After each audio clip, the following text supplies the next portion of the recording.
Good afternoon, everybody. Welcome. We are working on admitting everyone that was in the lobby for folks coming in. If you don't mind just keeping yourself on mute to start the call.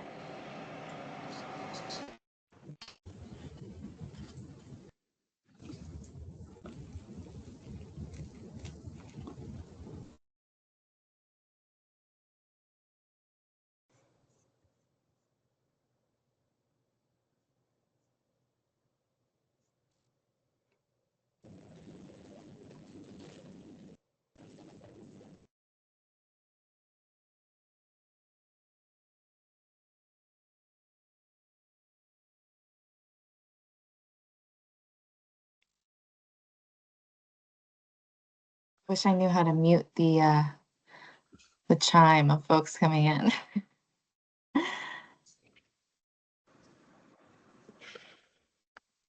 All right. Anyways, for folks that are just joining, please keep your microphone muted for the time meeting. We will have opportunity for questions.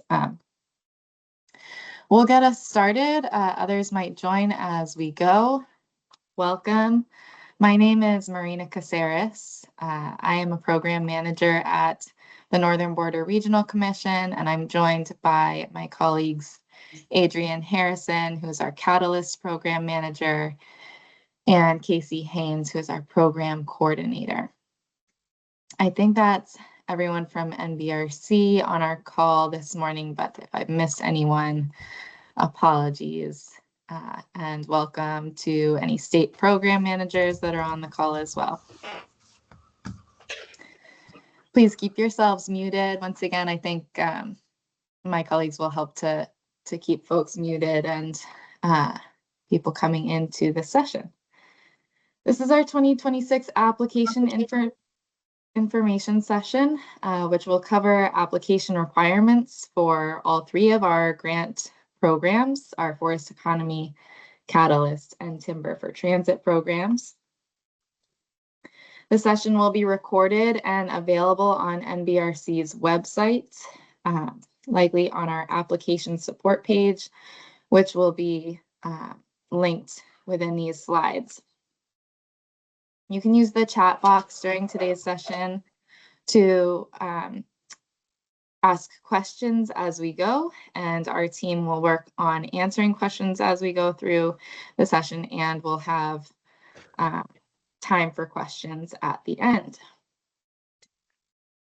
I know that Adrian just put some links in our chat, so those will be great resources. And again, I think some of those are also linked in our slides today. All right. So this session will provide an in-depth presentation of NBRC program application details, including highlighting key dates, pre-application feedback. We'll walk through some of the common feedback. Speaking of feedback, I'm hearing myself.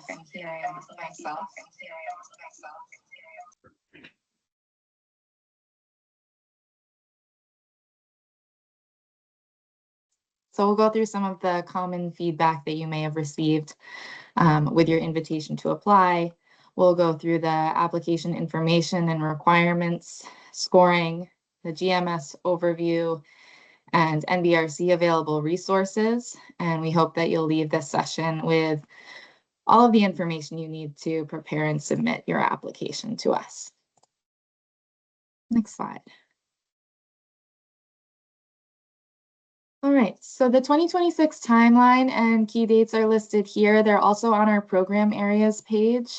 Applications are due next Friday, April 17th for the spring grant round. And the GMS will not allow you to submit after 5 p.m. So please make sure that you're planning ahead and submitting before that deadline. Applications are due for the fall round by October 16th, and fall award announcements will be made by December 20th. And spring award announcements will be made by July 1st. Next slide. So pre-application feedback was provided using the email feature located in your pre-application record. So that record that's labeled PR-NBRC- your pre-application number. We notified folks of invitation to apply via that collab tab. And within your notification, you received feedback from NBRC. If you have trouble viewing all the feedback, you can copy in the text and paste it into a Word document for better viewing. Next slide. Okay, so within the Collab tab feedback email, we provided a detailed explanation for each piece of feedback you received. For today, we'll briefly cover the various feedback items you may have received in that email, but we might not cover all of what went out. Should you have questions about the feedback you received, please reach out to admin@nbrc.gov with your GMS application ID in the subject line. So now that you're creating an application, you will have a new record number that starts with AP instead of PR, standing for application. So we have some general feedback here and then program-specific feedback. The pre-application feedback included things like co-applicant and project partners. So in your application, please list and describe the roles of project partners identified for your project. For economic relevance, provide additional information on the anticipated economic impacts of the project. And with an application, you'll have an opportunity to do so. There's an economic impacts narrative in the proposal. And we have these things called key performance indicators that we'll get into a little later in these slides, which are kind of the metrics that you're measuring your project against, your anticipated kind of outcomes, so to speak.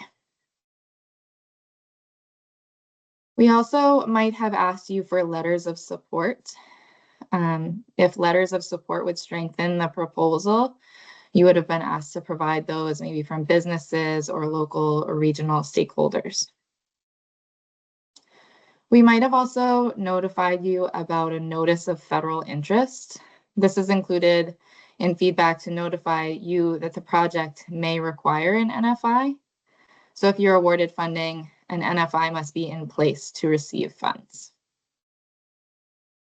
You might have seen some feedback about locations, meaning that changes will be needed to the locations tab to accurately show where investments will be made. So when we get into the locations part of this presentation, we'll walk through how to properly complete this section, including instructions for the GeoID or match justification. For program-specific feedback, this depends on which program you're applying, but the first two on this list are forest economy program feedback. For infrastructure projects, we asked folks to provide detail related to the anticipated market impacts of the project. For workforce development forest economy projects, we ask folks to describe the skills training provided, the success in metrics of any similar work completed to date, and support from and connection to local industry.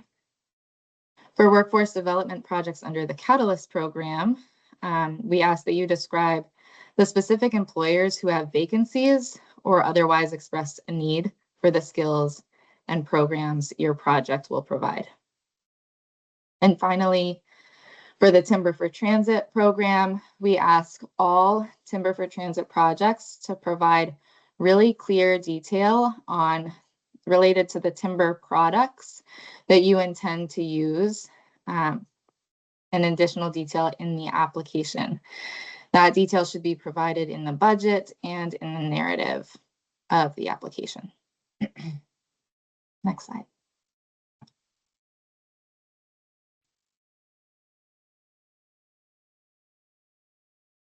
Great. Thanks, Marina. So, continuing on with potential pre-application feedback that you may have received, you may have also received feedback focused on your budget information that you provided. Also, I'll just quickly answer the question in the chat about pre-application feedback. Not all pre-applications received detailed feedback. Generally, the feedback was more aligned with anything that needed improvement or needed correcting between the pre-application and the application phase. So if you didn't receive a bunch of detailed feedback, that means there weren't any obvious corrections or information that needed to be included with your application moving forward. Okay, so budget feedback, common feedback that you may have received in that feedback email is listed here. There's also, all of these topics are included in the detailed budgets application workshop. It's linked here to those slides and also available on that application support webpage. So if you want some detailed information more than we go into here on any of these items, definitely use those workshop slides as a reference. Some of the important feedback items you may have received is if your project was reclassified or it exceeds the maximum award size a project is eligible for, you would receive this exceed maximum award size tag. Again, this is flagged when the requested amount for your application exceeds the maximum eligible amount for your project. And it could have been because your project was reclassified or that you slightly requested something slightly higher than you were eligible for. For the higher maximum request notes, the Timber for Transit and the Catalyst programs have the opportunity to qualify for higher maximum award sizes based on the components of your project. So this is more of a flag that you have applied and as this type of project for that higher maximum award size and outlining some of the requirements that you need to continue to meet to be eligible for that higher request amount. If a budget narrative was flagged as inadequate, this simply means that there wasn't enough information provided in the budget narrative box of the budget tab in your pre-application. So a flag to go back to that section and improve the amount of details that you provide there.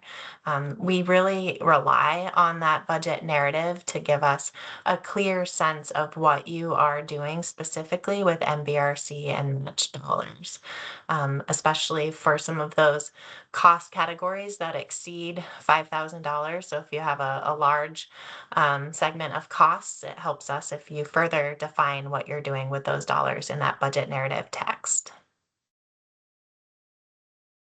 If you received a flag that you have no construction costs, this is this is likely because you have applied as an infrastructure project, and to qualify for infrastructure as an infrastructure project, construction costs are required. So more than 50% of your project costs must be in a construction category to be eligible as an infrastructure category or an infrastructure project. So you may have received that flag if it was clear that your project is an infrastructure project, but that the budget needs to be refined so that those construction costs are in the correct category. Ineligible costs. You may have received a flag if there are particular costs that you identified in your narrative or in your budget narrative that are not allowed by NBRC.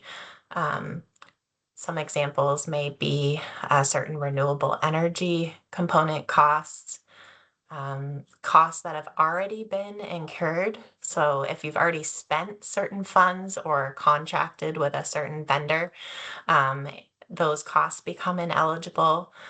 You'll probably hear us say this a few times today, but any funds associated with your project cannot be spent or committed until after you receive a notice to proceed from NBRC. So if costs have already been spent or committed, those also become ineligible. An ineligible pass-through. This is flagged if it appears that funds are going to an ineligible entity, such as a private business or an individual. So if you received a note on that, it's likely we saw there was some passing of the funds directly to that ineligible entity, and those are flagged as ineligible. Procurement, again, that's a flag as for if you've selected a contractor or a vendor already. NBRC requires fair and open competition for all of its awarded funds. And again, any contracts that are committed before receiving that notice to proceed are ineligible for reimbursement or to be used as match. Exceeds federal funding ceiling. It's unlikely many of you received that note because our budget, the budget periods table is supposed to check for that. But if you do have other federal funds in your project budget, or it looked like you were close to exceeding the federal funding ceiling, you may have received that flag. This is when more than 80% of the total project costs are from federal funding sources. There are some exceptions to that rule, but if you received that note, it's likely because we saw other federal sources and it totaled more than 80% of the total project costs.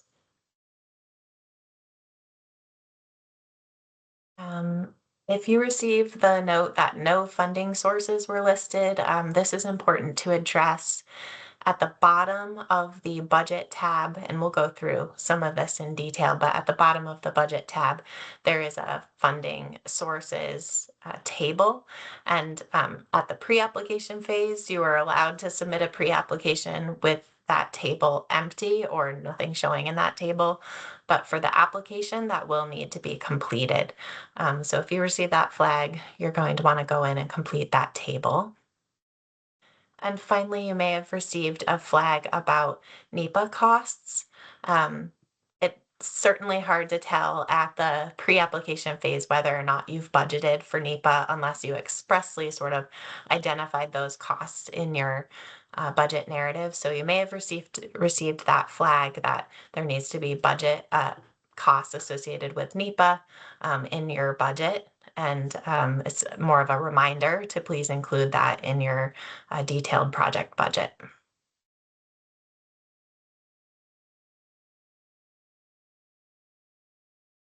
Now we're going to walk through the overall application process and requirements, but before I move on to that, just wanted to open the floor in case there were any questions on what we covered around the pre-application in terms of converting your, oh, we haven't converted your pre-application yet, but in terms of the pre-application feedback, if there were any questions that haven't been answered.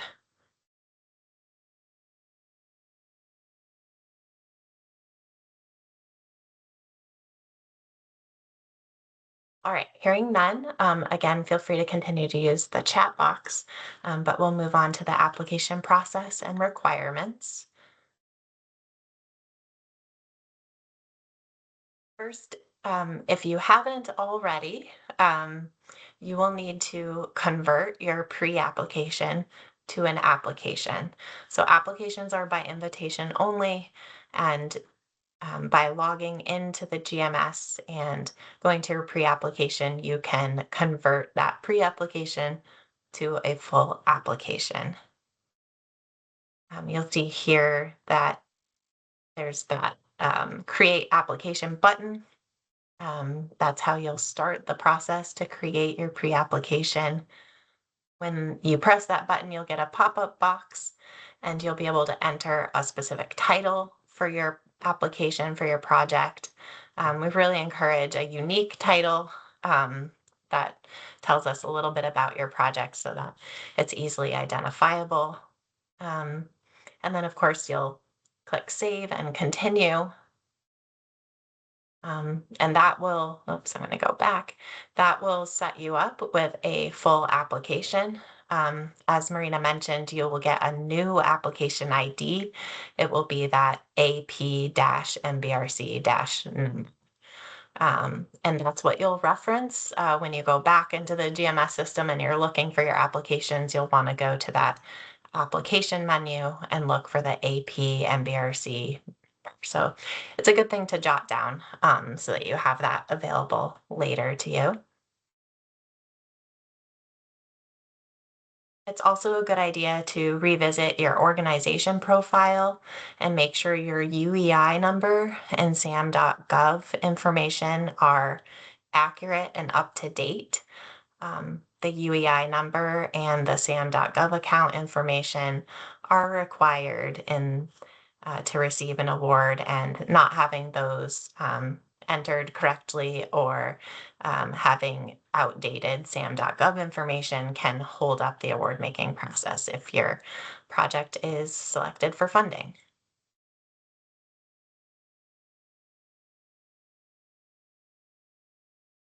So we did put a link to many of these resources, or where you can find these resources, earlier in the chat.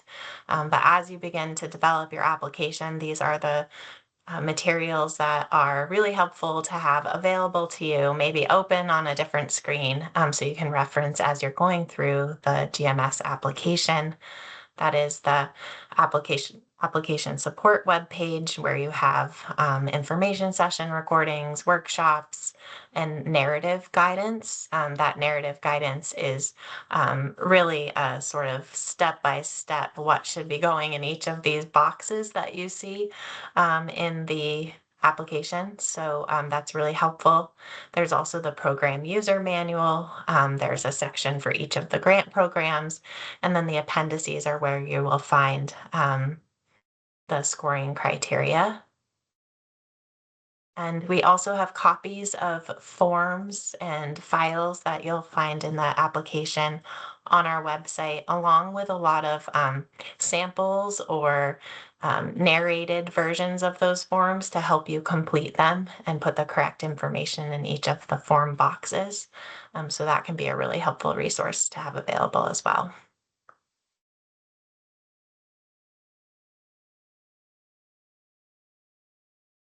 Okay, I'm going to pass it back to Marina.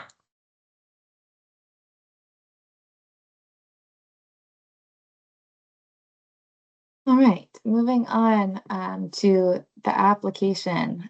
One important note, again, I mentioned this earlier, but the converted application will receive a new GMS ID that's highlighted in that red figure here. This number may be needed for future reference or questions. Again, when you email NBRC, or if you email admin@nbrc.gov, it really helps us to quickly respond to your question by using that AP number in the subject line of your email. The application process and requirements overview will follow the flow for creating and submitting an application in the GMS. So we'll start with the overview.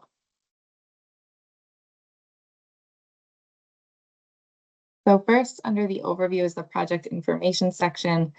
The overview you completed with your pre-application. So we had a question in the chat: can you adjust and revise any information that was already submitted in the pre-application? And the answer is yes.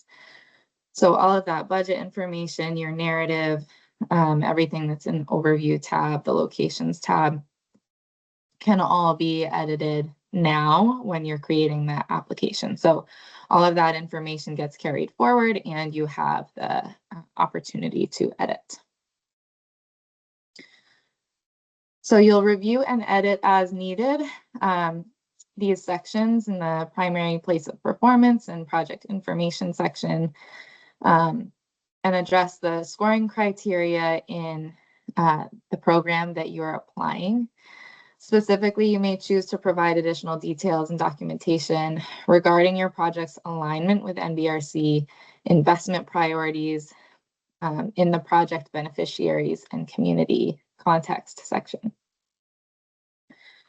Proposals will be reviewed for alignment with the NBRC strategic investment goals and program priorities. Proposals will receive a higher score based on the completeness of addressing relevant investment priorities by providing optional letters of support and responses to the overview questions. So the overview questions include, have you previously received NBRC funds? Does the project serve a rural community with a population of less than 5,000? And does the project benefit an underserved community?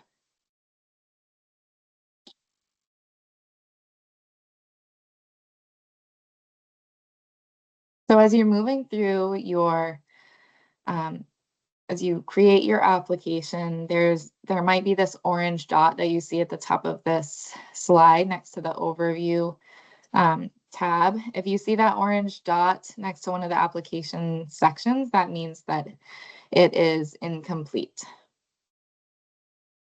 In the contact section of the overview tab, your authorized official will be populated as the project director or manager. Please designate this individual as a key contact. So there's a check mark that you will check for key contact there. In the acknowledgement section, be sure to check I agree. And if you're not sure who your LDD is, we have a page for local development districts on our website, and you can locate your LDD, and we'll go over how to request their support as well. But for now, we'll move on to the locations tab.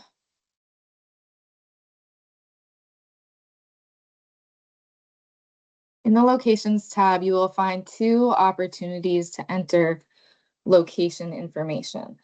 First is the application match section. If you're invited to apply, which you all have been, if your invitation to apply requested you adjust your state or county locations or review your match rate, this is where you'll do that. Only states or counties where the project physically takes place should be selected here.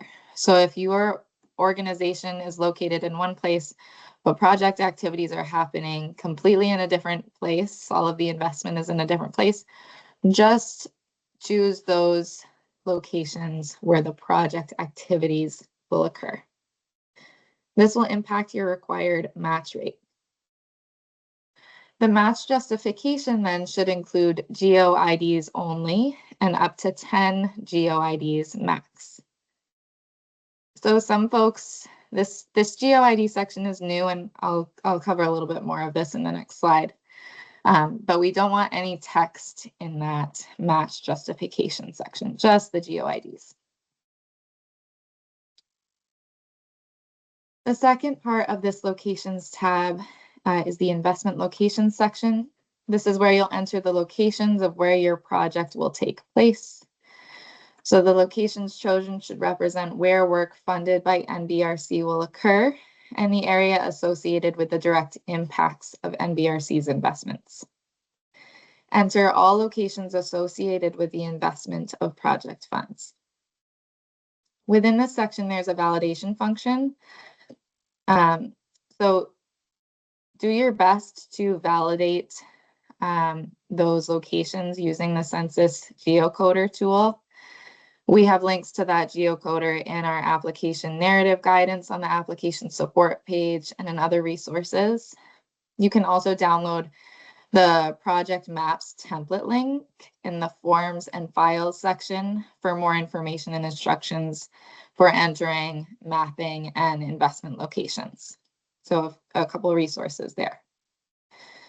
You'll leave in all locations, including those that you were not able to validate or are determined invalid by census, as we also need to associate locations with the key performance indicators in the next section. If the investment location returns an invalid status, we ask applicants to enter longitude and latitude coordinates in the address bar. If you're unsure what locations to select, always feel free to reach out to us at admin@nbrc.gov. Okay, about the key performance indicators. or KPIs. Those are located in the locations tab as well. KPIs connect the locations with where the project is happening to the project goals and outcomes. Not all KPIs will be relevant to every project. So you'll want to select only the KPIs that apply for your project and that you can report on.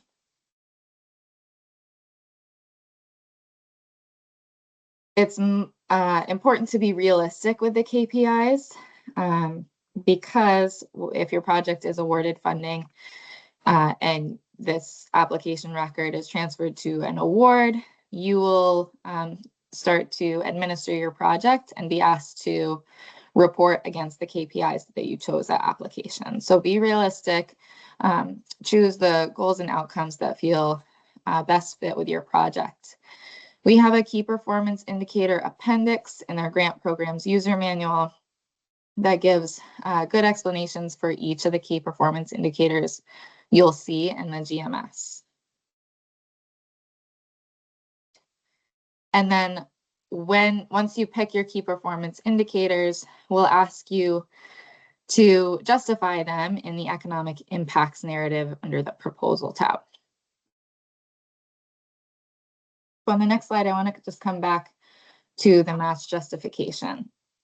So the match justification and GeoIDs are a new mechanism in the GMS this round. And we found many errors in what was entered by folks at the pre-application. So it's important this information is entered correctly. If it's not entered correctly and the project is awarded, extra steps might be needed to correct that data. It's also possible that the match rate is then wrong. So we really want people to get this correct so that you build your budgets accordingly, you know, and that match rate is good and set for you should the project be awarded. The match justification section is highlighted in red here. Justification, the word justification may be confusing. I think people felt like they had to write something in there, but we're really just looking for the GeoIDs. So it should be nothing but numbers. And we ask them to be separated by semicolons and without spaces. That's how the GMS reads those GeoIDs well. We have a eligibility and match determination page with more instructions for inputting the match justification, including 3 different resources there. So check that page out if you're having issues or just not understanding what needs to be input there.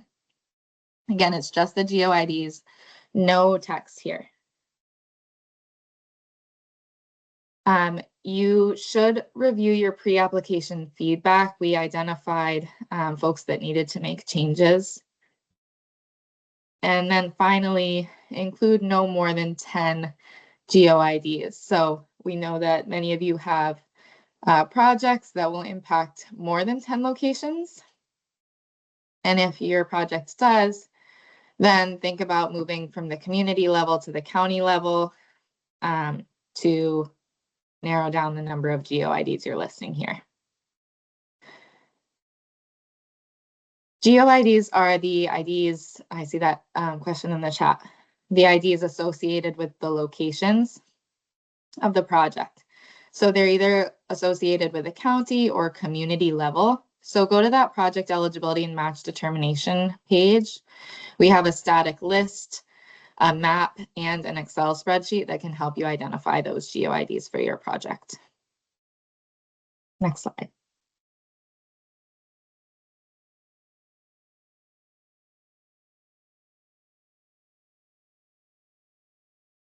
Okay. Back to the budget. So this section is going to cover all of the required budget documentation and forms associated with the application. I recommend completing the SF424 CBW, which is a very detailed project budget first. when you have this budget documentation the way that you want it, it's then easy to kind of transfer those numbers to the other budget forms and documents. So I'll start by saying it's highly recommended to complete the SF424 CBW first. You can find this form in the Forms and Files tab of the application. In the supporting documents checklist, there's a template that you can open and download and use. It's also available on the NBRC resources page.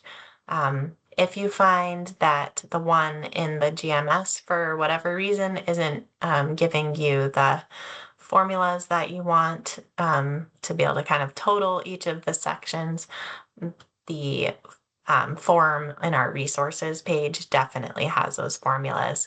If for some reason the form in the application itself isn't working well for you, try the one on the NBRC resources webpage. Again, you'll want to download a copy of this form, complete it, including all of the applicant information at the top, and then each of the budget sections, save it and re-upload that form to the supporting documents checklist. Also on the NBRC resources webpage, we have a sample form, and I'm going to walk through a few snippets of that sample, but you can find that sample on the resources page, and it kind of generally guides you where different common costs may go. So all of the cost categories in this form are the same categories that are in our GMS budget table. They're not in the same order, but they are the same categories. Also in this form, you'll want to include detailed descriptions for each of the line item costs. This helps us, we open each and every one of these in the application review process and take a really close look on what funds are being used for. So this really helps us identify which funds are going to which task or which activity. So please include a detailed description for each of the line item costs. In particular, we'll be looking for line items associated with LDD grant administration costs. This should be in category 6 for consultants. Most projects should be budgeting for LDD grant administration costs unless you are an LDD yourself, a state agency, or you received an approved LDD waiver request. The formula for LDD grant administration costs are $8,000 for projects that are requesting less than $400,000 from NBRC, or 2% of the requested NBRC amount for projects above $400,000. And again, those costs should show up in category 6.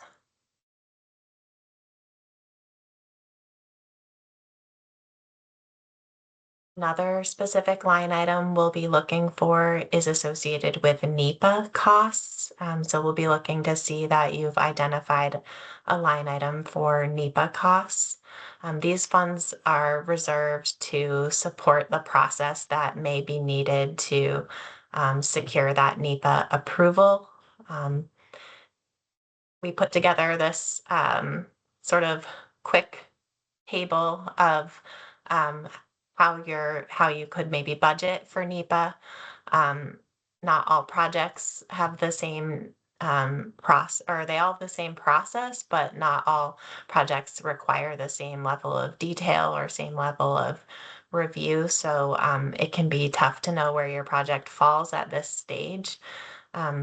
We generally recommend between $500 and $10,000 for a NEPA budget. Your project may require no dollars, or your project may end up requiring more than $10,000 to satisfy the data collection needs for NEPA approval.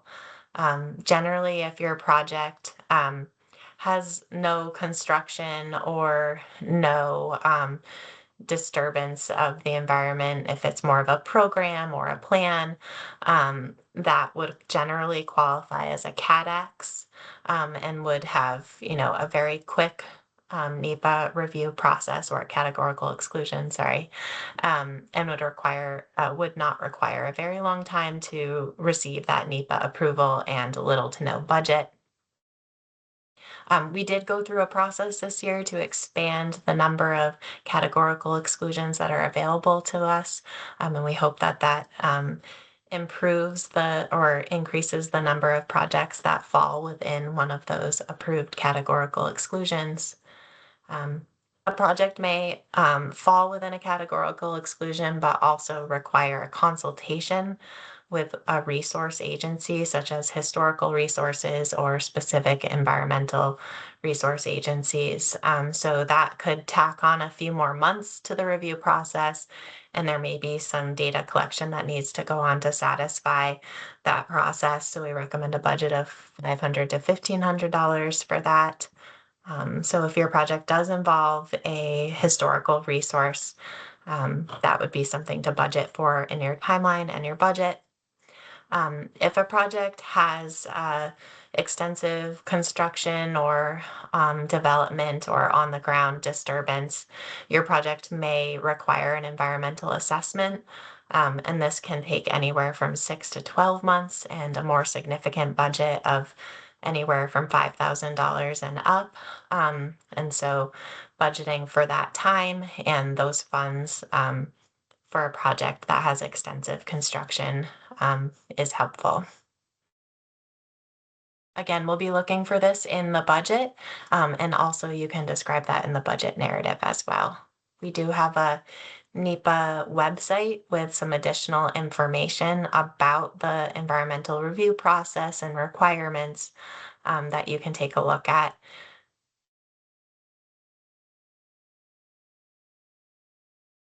Continuing on, so at this point, if you're moving into the budget periods table, I'm going to assume that you've completed that SF424 CBW, and now it becomes the process of sort of carrying forward those totals from that SF424 CBW for each of the categories into the budget periods table. You should be familiar with the budget periods table. This was something you completed during the pre-application phase to give us an idea of how your project budget was set up. So you can revise those numbers. We're not going to hold you to them. You're welcome to edit them so that they match the SF424 CBW. And we'll be looking for the rows to match, as well as the sources of funds to match the CBW budget.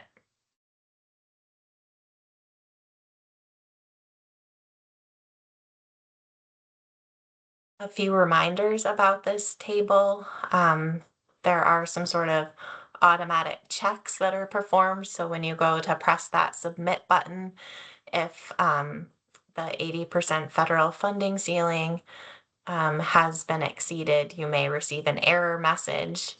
And similarly, if you have not met the minimum required match for your project, you may receive an error message. So this table is really certifying that the minimum budget requirements for your project are being met.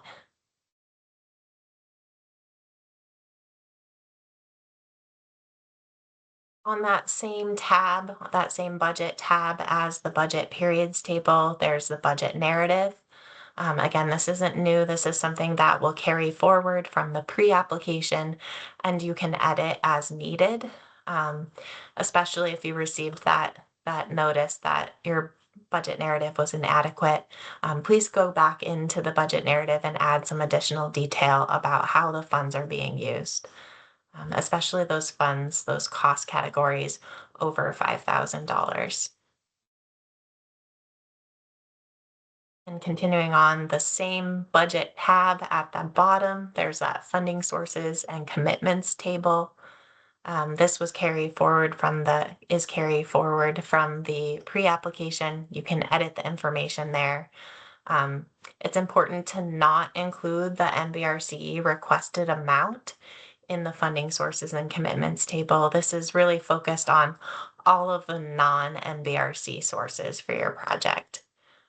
And we look to this to see that you've identified match sources as well as the status of those sources. So not all funds need to be secured when you apply for NBRC funds, but it is important that you've identified where those funds are coming from and the status of those applications or of those funds.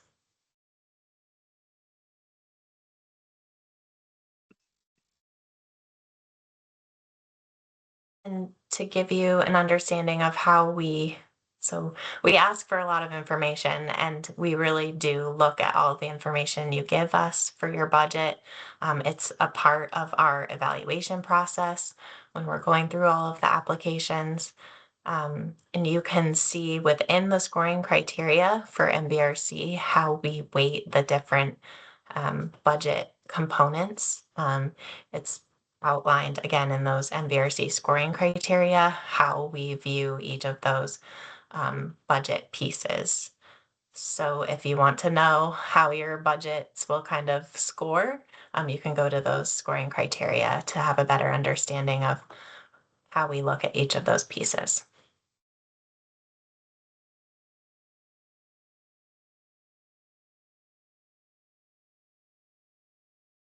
Pause there. There were quite a few questions. Is there anything that we want to address?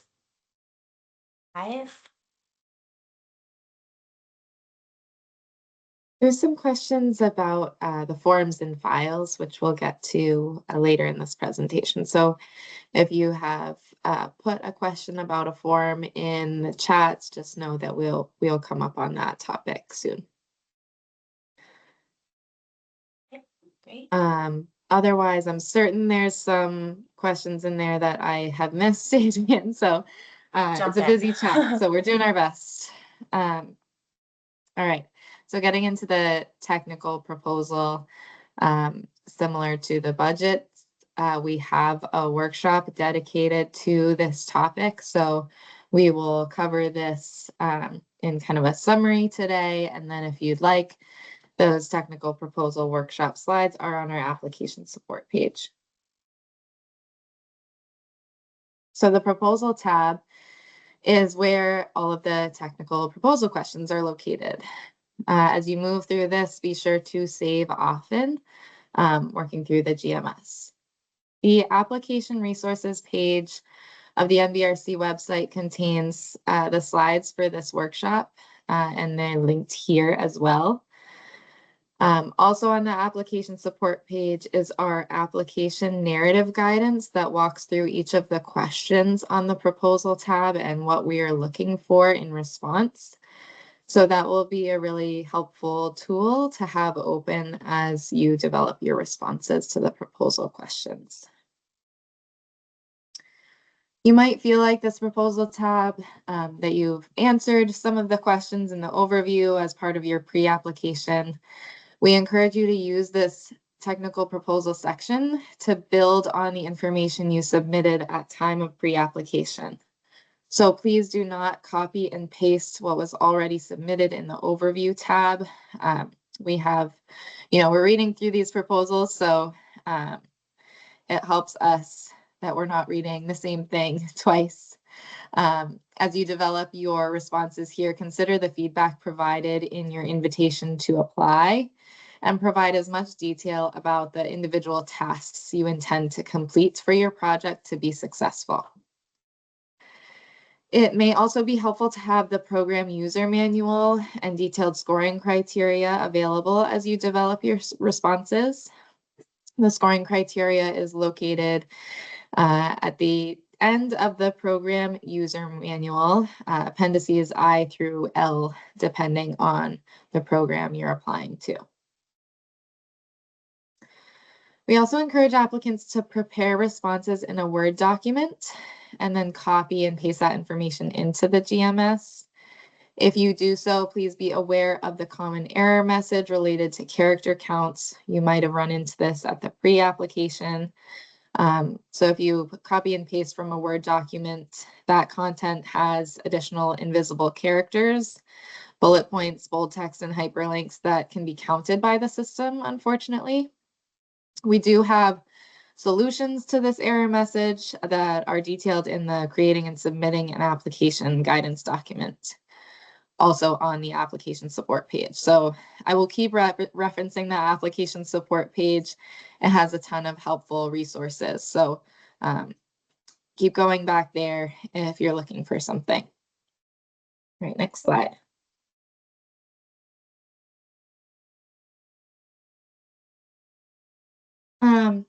So first is the approach and methodology in the proposal section. Here you'll want to provide a detailed explanation of the approach of your project and the methods that you intend to use to implement the project. Include an explanation and documentation of how the project addresses state and program objectives and investment priorities. Again, be sure to review the scoring criteria for additional insight on how this section will be scored. Within this section, you might also identify any partners involved in the project and elucidate their roles. You could include a milestone schedule or work plan. In fact, we love to see milestone schedules and work plans in the project. It helps us confirm that the project can, in fact, be completed in a 3-year period of performance.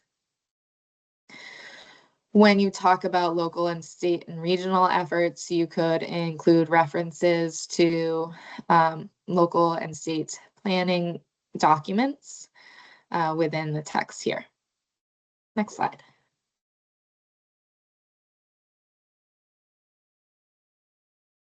So as we evaluate approach and methodology, again, I mentioned that our appendices I through L have the scoring criteria and details. Again, those are all in the grant program's user manual linked to, you guessed it, the application support page. So refer back to that as you create your responses. Proposals will be reviewed for clear and detailed description of that approach and methodology that will be used to implement your project, including the steps to complete the project and achieve the desired results, especially within the project period. So again, proposals that include a detailed milestone schedule or work plan will receive a higher score. Proposals will also be reviewed for relevance to regional, state, and local planning efforts. So include an explanation of those, as well as an explanation of the sustainability of the project beyond NBRC's investment.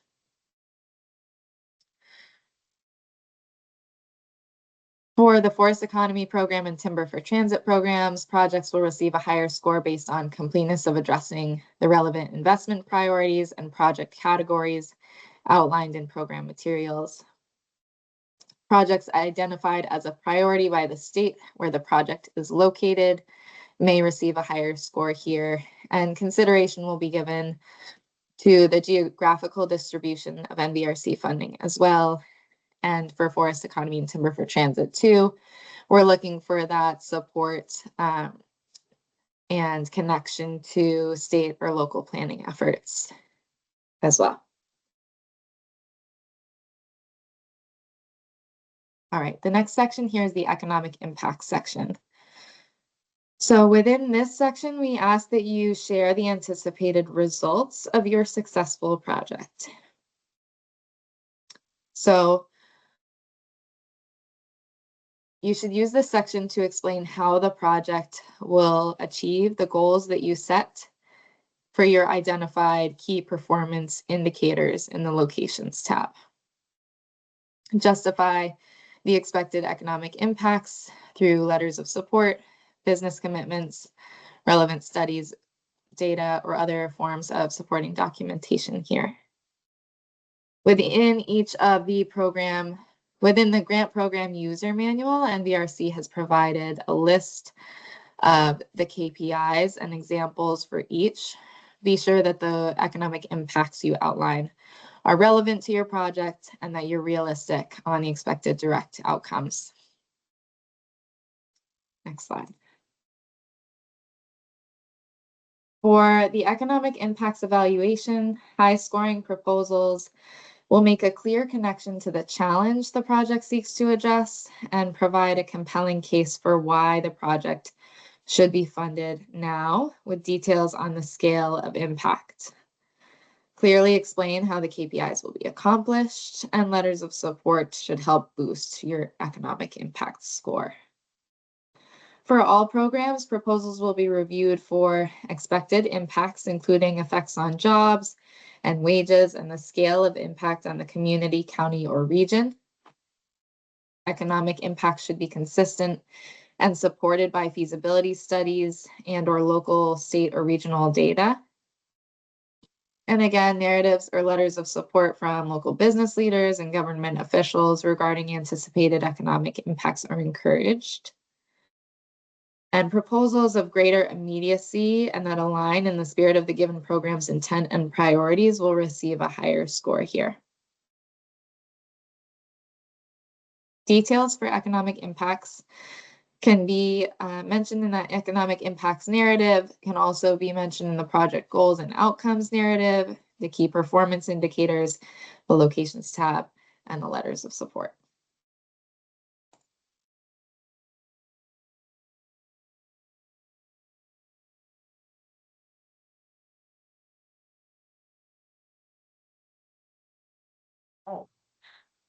Moving along in the proposal, the technical proposal section, I'll cover the project readiness question.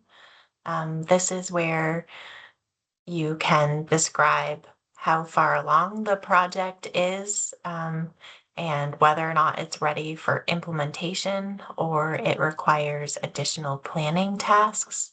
The real purpose of this section is to demonstrate how ready the project is to begin that implementation.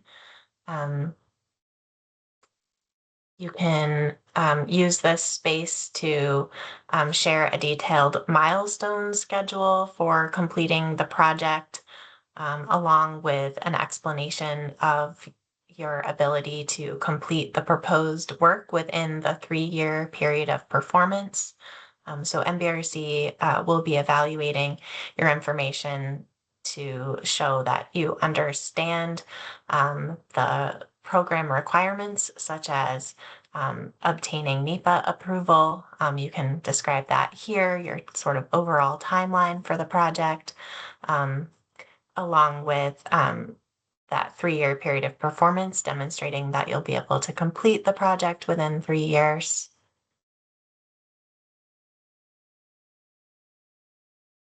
And we'll also look that you understand one of the other program requirements is that notice to proceed. So we'll be looking to this section to see that you've accounted for the notice to proceed in your timeline as well.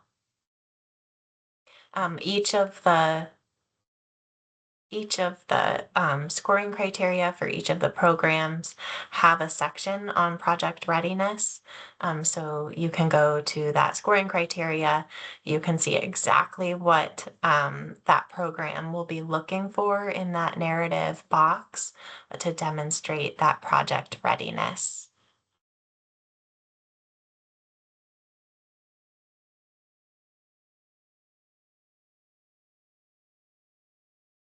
The next section on the proposal tab is the capacity and qualifications section. And the real purpose of this narrative text box is to give you a place to explain the capacity of your organization to complete this project, any partnerships that you have in place to support this project. Here, we're really looking for you to share with us the human capacity and other organization capacity to make sure this project is a success. You can provide the qualifications of the personnel related to the project, and you can also talk about past experience or past performance with similar projects that may, set you up to succeed to complete this project as well. So past performance, capacity of the organization, qualifications of the people involved with the project. That's what we're generally looking for in this narrative section. Again, you can go to each of the scoring criteria. There's a section related to the capacity and qualifications, and you can see exactly what we'll be evaluating in this narrative box for each of the programs, so that you know how to successfully complete this narrative text.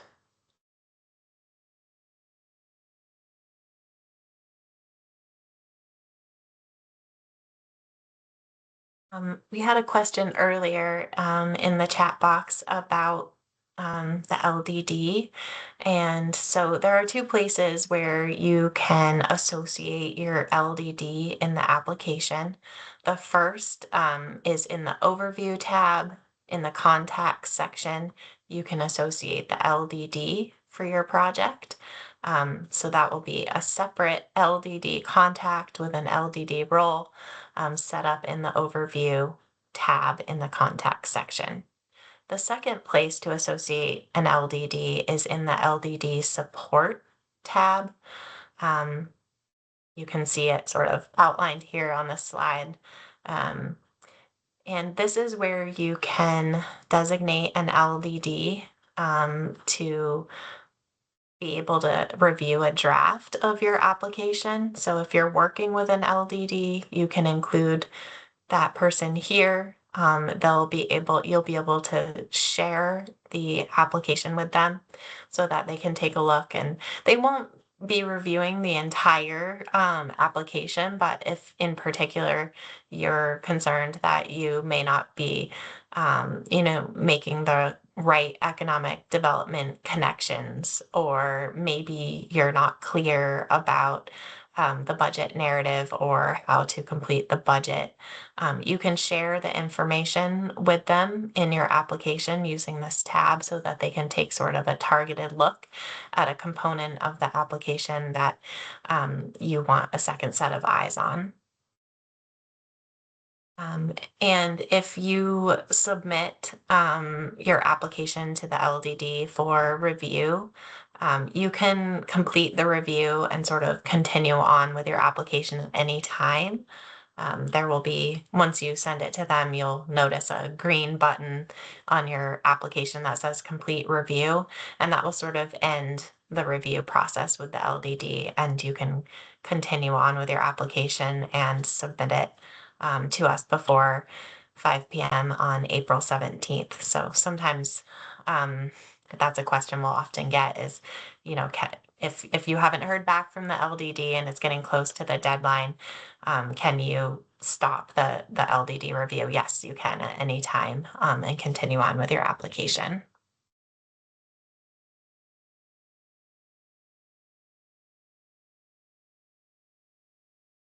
All right, Forms moving on and to files. forms and files.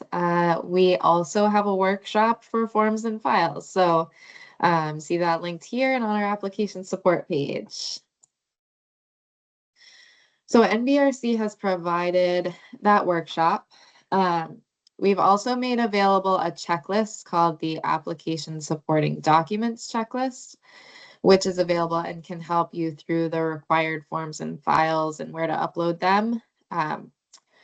That supporting documents checklist can be downloaded and just used as a tool. It's not something that you should attach to your application, but just a reference as you move through the files.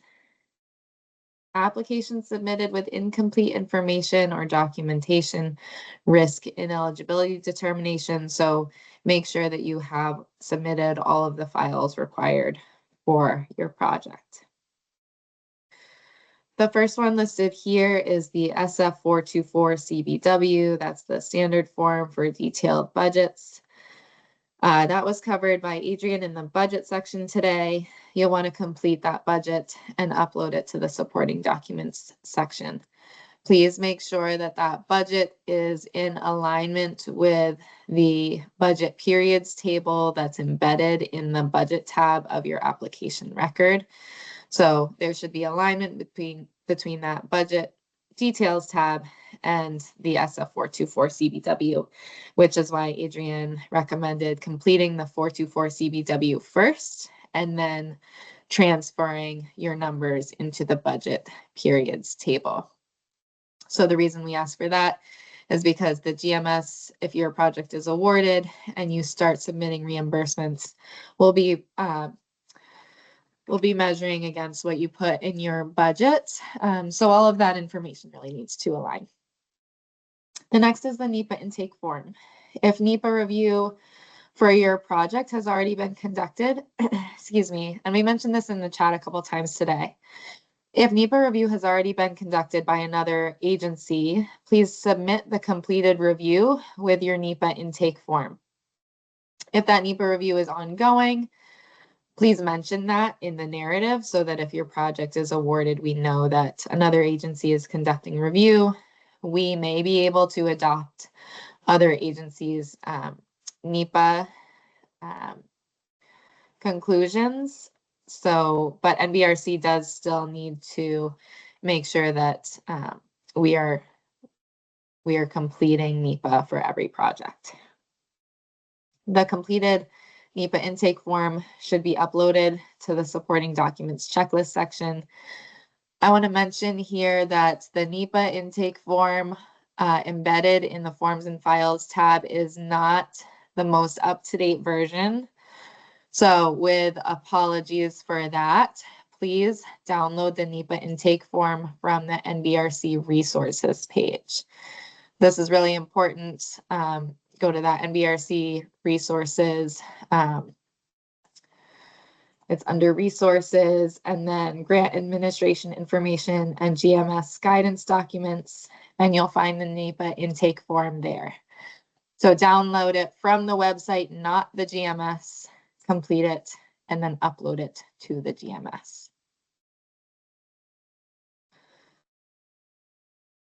Authorized official resolution. A designated authorized official is required for all NBRC applications. The AO is the authorized signatory for submitting the application and committing the applicant to an agreement with NBRC. You are not allowed to have more than one authorized official, so that AO must be a single person whose name in your organization's who is named, in your organization's authorized official resolution. This name should also match the authorized official on file in the GMS. So we have on our resources page some examples of authorized official resolutions. We also have a template in the GMS Forms and Files tab that you can see that shows, really what the resolution should look like. If you choose to name the individual by their position, please provide supporting documentation naming the individual employed under that position and title at time of application. Next is Form 1001. That's the debarment suspension certification. So download and complete that. You can download it from the Forms and Files section and upload it right back to that section. And then the project map. Upload a map that shows the address and physical location of the project. The map template in the GMS has additional information and instructions for submitting your project map. Projects working in a floodplain should also include a FEMA flood map combined as a single document with the project map. Next slide.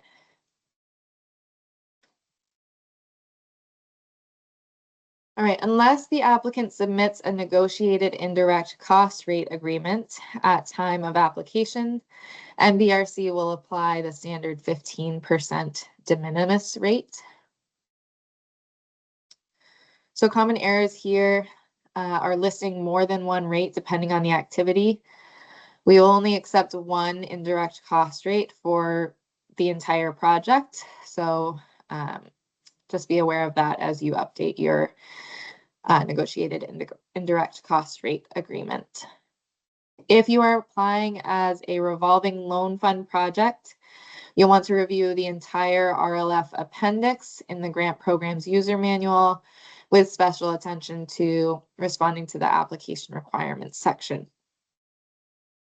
If you upload a file in the Forms and Files tab, but find you need to make changes, all you have to do is update a revised copy or upload a revised copy that will then replace the old version. Next slide.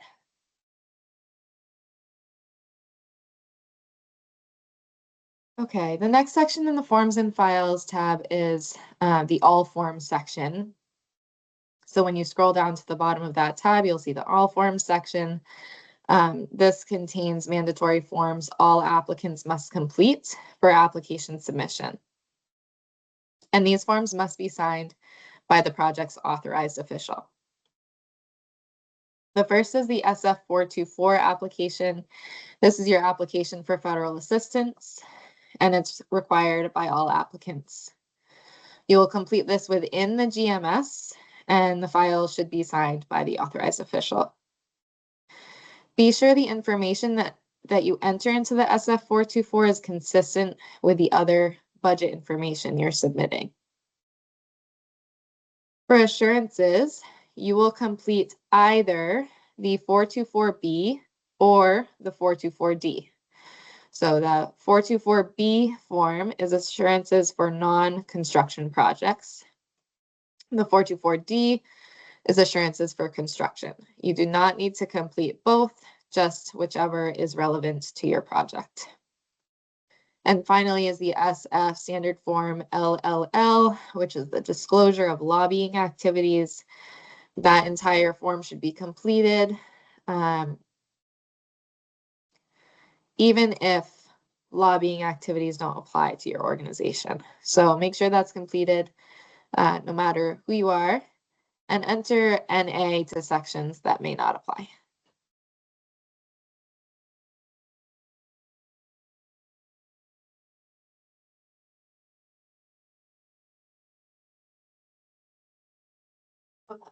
I was just finishing one last response in the chat box. So we're nearing the end. I'm going to provide a summary of a lot of what we've already heard today. And then I think we have a few more slides after that. But again, please feel free to keep using that chat box. I think we're covering a lot of ground with Q&A there. So in terms of a summary of the application requirements, we'll kind of go back to the beginning.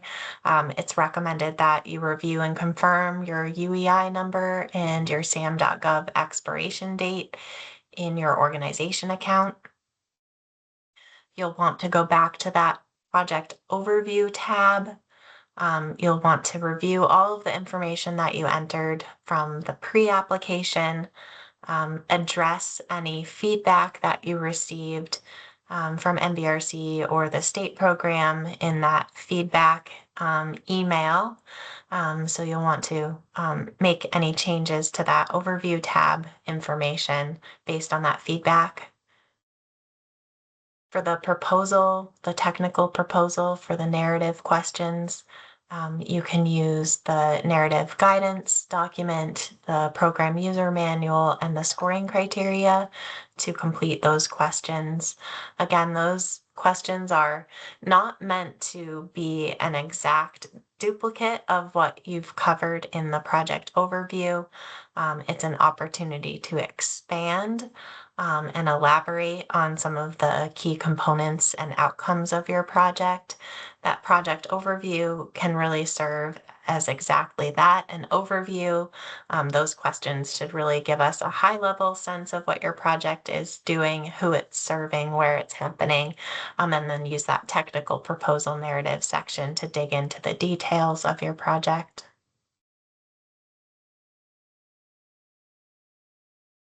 The budget, a summary of the budget information. Again, start with that SF424 CBW, all the project details, and then you can kind of continue through the other documents to carry forward those totals from the CBW document into the budget periods table and the match sources table. Be sure to include those LDD costs and those NEPA costs. I'll touch on one of the questions I just saw in the chat box related to NEPA costs. If you do not anticipate needing to budget for NEPA because you either feel your project will fall within a categorical exclusion, or you think maybe the NEPA process from another federal agency will be able to be used for this project, please just outline that in the budget narrative section. You can describe there that you're not including costs, and this is the reason why. NBRC is required to complete NEPA for all projects that it funds, and sometimes we can adopt the findings of another federal agency. And in that case, we will. We don't want to double NEPA. So just explain that in your budget so that we know that you've recognized NEPA as being a requirement, but that you don't feel like you need to budget cost towards that task.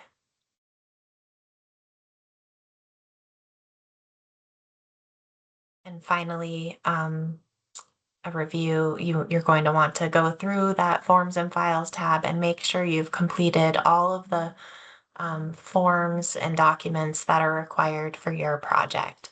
This includes that CBW detailed project budget, the NEPA intake form, your authorized official resolution. Oftentimes we see an error, and I know Marina already mentioned this, but we do really often see an error in the assurances forms of folks either submitting both or submitting neither of the forms. So please be sure that you've completed the appropriate assurance form for your project. We need one, we don't need both. And I know it can be confusing because it looks like it's not mandatory. They are, one of them is mandatory. And then if applicable, your indirect cost rate agreement, and of course, any other forms that may be applicable to your project, but are not applicable to all projects. Okay. After you leave here today and digest all this information and continue on with your application, if you run into any sort of technical issues or you have additional questions about the application, we are hosting an office hours next week on Thursday, April 4th. That's not a Thursday. I'm sorry, that's a Tuesday. We will correct that. Um, that is Tuesday, April 14th at 11 a.m. And again, this will focus on some common errors in the JMS, but really give a lot of unstructured time for your questions. So again, Tuesday, April 14th for the spring round office hours at 11 a.m. And you can find a link to register for that on our events webpage. And just sort of reiterating the importance of these resources that we've mentioned multiple times today and provided some links to. Again, it's that step-by-step guidance for creating and submitting an application, the grant programs user manual, and all of the forms and resources on that NBRC Grant Administration resources page.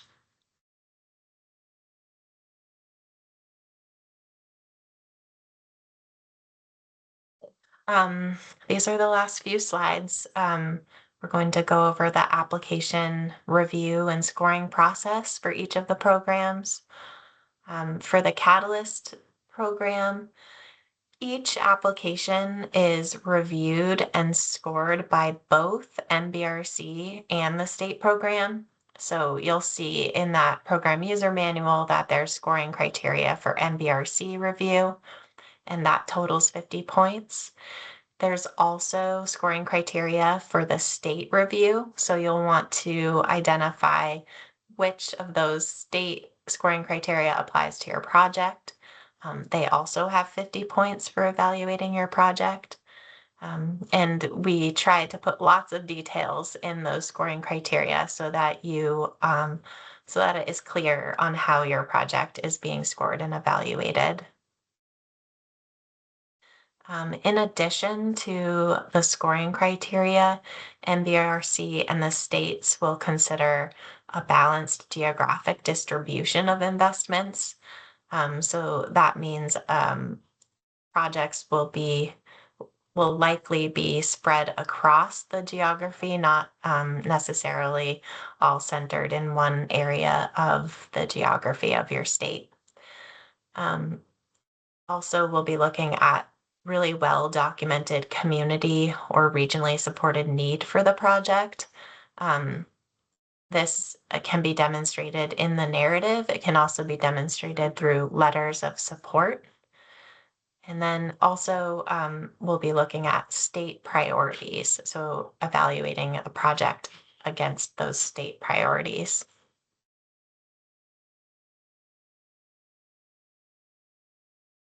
I hand these two over to Marina.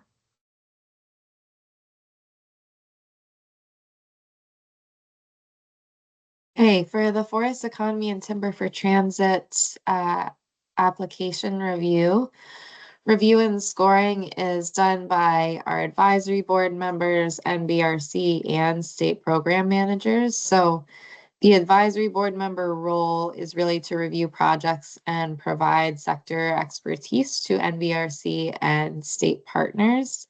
Those folks are not scoring applications. And then we take that input from advisory board members and utilize it as we review NBRC and state partners, as we review and score applications against the scoring criteria in the grant program user manual. When selecting projects at the application phase, NBRC and states will also consider a balanced geographic distribution of investments, state prioritization, as well as states, community, and regionally supported need for the project.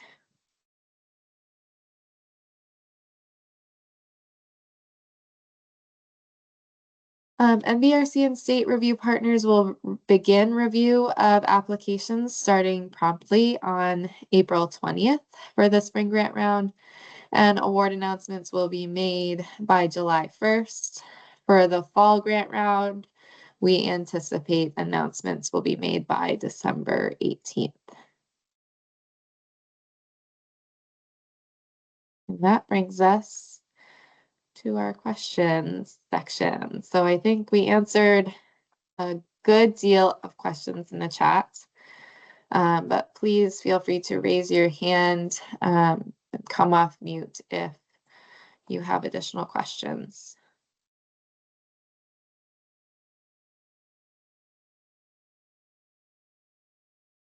Yeah, Susan. Yes, I submitted an application last fall that was not awarded, and we're redoing the application, but basically requesting funds for the same activity. And I'm wondering how many of the forms that I had from the last application could I reuse? For example, my board authorized me as the official empowered to sign for the organization. So I didn't know if I needed a new board resolution or if I could use the old one. I would say it depends on what your resolution states. If it's specific about, the application submitted to the fall 2025 grant round, I would get that updated. But if it's more general and can still apply to this application, I think fine to reuse that. Okay, yeah, it was the exact template that was provided by NBRC. So Okay. I don't think it it mentioned the specific date or title or anything of the application, but and the other issue where I also had letters of support that I wanted to use that I had already received that are still relevant to this application. We're getting additional letters of support, but I didn't know if I could use the ones that I used prior. Is this a catalyst application by Yes. chance? Yes, Okay. it is. Adrian, I might ask you how you feel about letters of support. Sure. I think so there's nothing that says you cannot reuse letters of support. We do review letters of support really closely. Again, one of those, well, multiple areas within our scoring criteria, but also one of those other sort of general selection criteria is around community need and regional need. And so we do really take a close look at letters of support when they're available to make sure that that need has been clearly identified. If a letter of support is outdated, it's not that the need isn't still there, but certainly an updated letter of need a letter of support makes that need more clear, that it's Okay. still current and still applies to today. So again, I guess it's not allowed to reuse them. I don't want to create a whole bunch of extra work for you, but if there's a way to sort of re-demonstrate that those letters of support are still valid and still applicable, that is always helpful. Okay, that's helpful. Thank you.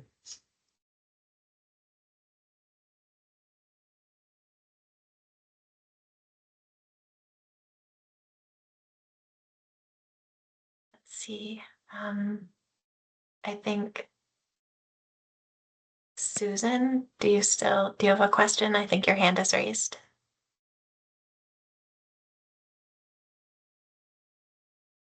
No, I don't. I'm sorry. I just took. No worries. Let's see, Adam, I see your hand raised next. Yes, thank you. We're applying for a county-wide program. How do we note that in the investment locations tab? Sure. I was just responding to that, so this is ideal. Okay, so if your project is physically taking place across an entire county, you can use a proxy location for that. So you could put in the address of a county courthouse or some other sort of landmark that's county-wide. We generally recommend a courthouse, but if for some reason there isn't one, some other landmark that represents a county. And you can reach out to us at admin@nbrc.gov if there's not a county courthouse available to you to use, so we can come up with the right sort of proxy for your project. And again, we're looking for the location where a project is actually taking place or physically happening, as opposed to the area of impact or the area of where people may be coming from to participate in a program or to come to a location. So we're looking for that physical location. And if it is countywide, we recommend a proxy. Thank you. Yeah.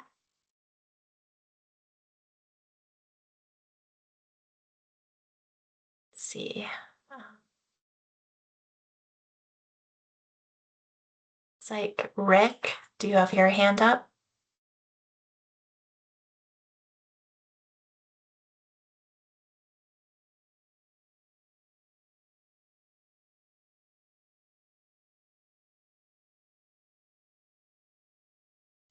You should be able to take yourself off mute, Rick, if you would like Okay, to ask a fine. question. There we go. There you go. Perfect. All right. So I had two questions. One of which is about the NEPA. In our particular instance, our building is located in a floodplain. However, everything that we're doing is going to be strictly uh, uh, regarding the interior of the building. So we're doing absolutely nothing as far as the exterior. We're not doing any excavation work. We're not doing any sort of grading or anything else that would impact the local environment. So would we be more than likely on the lighter side of the NEPA, or would we be, because of the fact we're in the floodplain, looking at something more extensive? Yeah, to be honest, I don't think I have a clear and easy answer for that. You're correct that activities in a floodplain have sort of a higher level of review. Um, so I guess what I can offer is if you send a note to admin@nbrc.gov Yep. with your application ID, so that AP NBRC number, Right. we can ask someone to take a closer look at that because I do, it's important. So I do want you to have an understanding of what the timeline and budget could be related to floodplain activity. All right. So I wish Excellent. I had an easy answer for you, but I Well, so will far help nobody track one has, down for you. but thank you. Appreciate that. And Yeah. secondly, with us, part of this whole program for us is that we're going to be establishing a small business incubator. So, in a lot of what we'll be doing is supporting startups or existing small businesses. But I guess as far as us being able to provide letters of support now, I mean, we do have at least one company that has indicated that they'll, in fact, we have an MOU already that indicates they're going to be doing job training as well as sales meetings at our location. But, how do we address the whole aspect of the fact that part of this wouldn't actually happen until we actually had the construction completed and the technology in place? Yeah, I mean, I think letters of support from those that would be using this project is a good way to demonstrate community support for sure. All right. Well, I mean, because at the same time, we do have. I mean, we're in discussions now with the Coas Economic Development Corporation, with the possibility of them doing workshops here. We also just had a meeting with Granite Advance, where they're going to be utilizing our space not only to do seminars but also to do counseling. But that's all geared towards job training, and also in terms of higher education and how to go about getting funding to be able to accomplish that. Now, I will submit that, but I mean, how much of that would add to our scoring? I mean, I think if you're going to want to address sort of the core purpose of your project, not certainly many projects have a wide range of benefits, but if the application is focused on a particular use, that's what you would want to focus supporting documentation on. Right. Well, I mean, we're certainly addressing the whole issue of workforce development, but I think that these all apply to that in some way or another. Yeah, it's probably hard to get into the specifics of each project, but I think you're on the right track of what to share. All right, very good. Hey, thank you. Yeah, of course.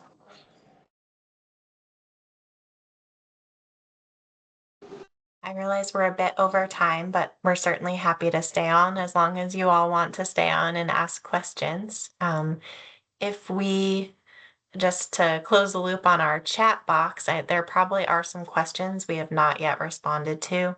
We will also post the chat Q&A with the slides and the recording from today so that you'll have that as a resource to go back to as well, especially if you're one of the questions we haven't responded to yet. We will follow through on that.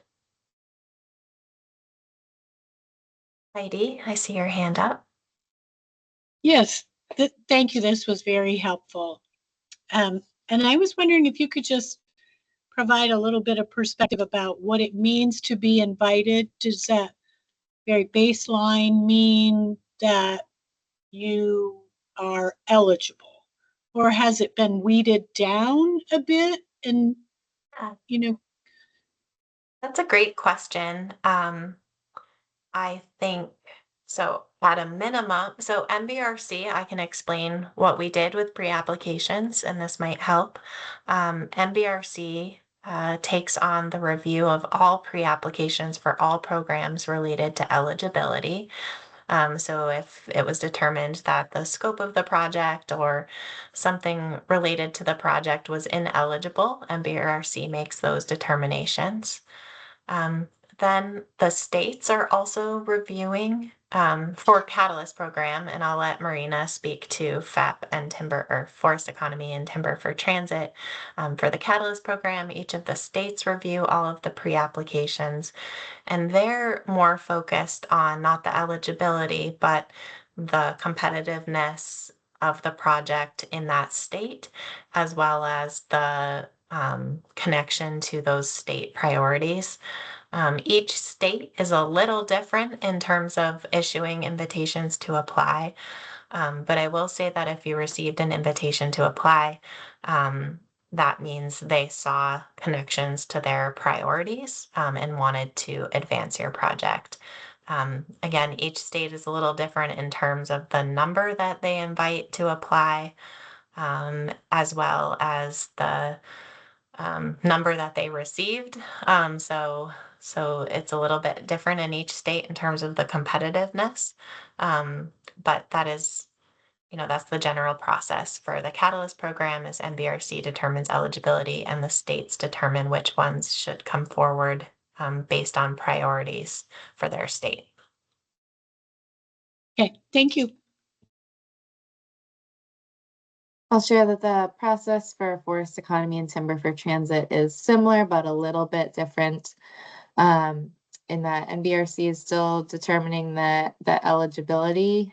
We have that feedback from our advisory board at pre-application too. And then all states, regardless of where the project is located, review the applications for forest economy and timber for transit. Still, for these programs, the state will look at, connections to state and regional priorities. And usually, the state where a project is located has the loudest voice, but everyone has a contribution to that choice in which projects get moved forward.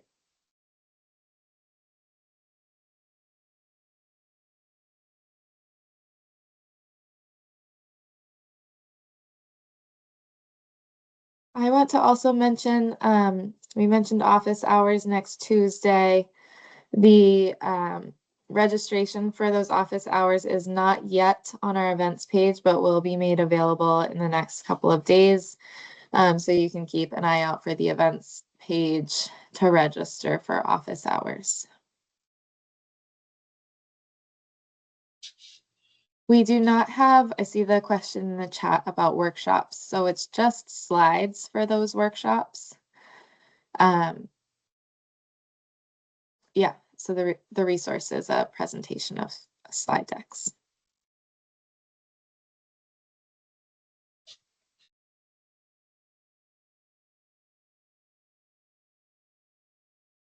Any other questions while we're on?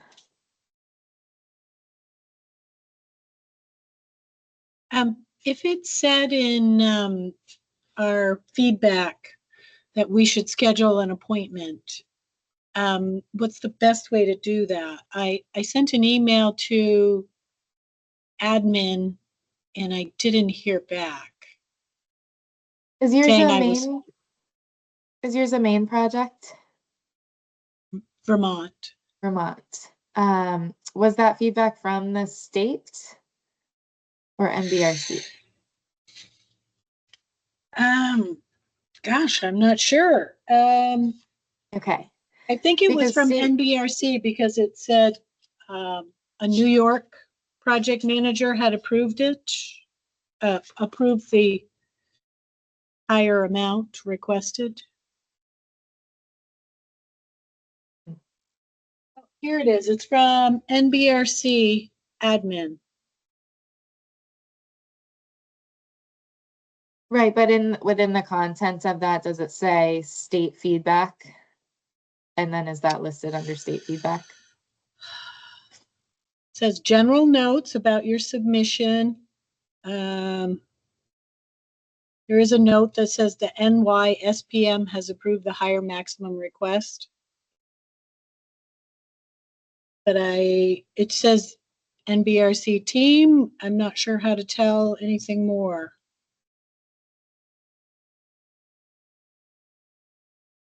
And this is a Catalyst project? Yes. Okay. Let's see.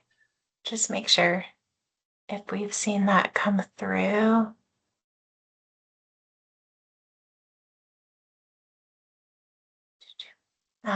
Would it have come from you, Heidi?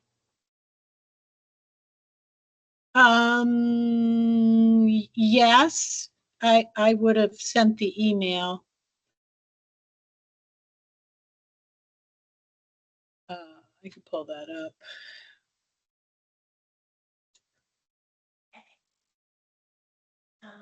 Okay. Yes, I see that. Yeah. Found I it. don't. Yes. Is your project in New York or in Vermont? Vermont. Okay. I'm gonna follow back up with you after today's session. It's possible that you received some incorrect feedback. I'm not sure why there's a New York State Program I was Manager note in there. confused too, but I thought, okay, that's part of the team. I don't know. I will follow up with you after this. Let me do a little digging. Thank you. Sorry about I that. appreciate it. Sure.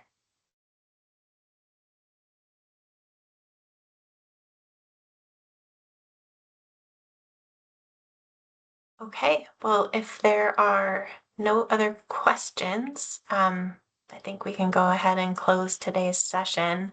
Again, we will post everything probably by the end of day tomorrow on that application support webpage.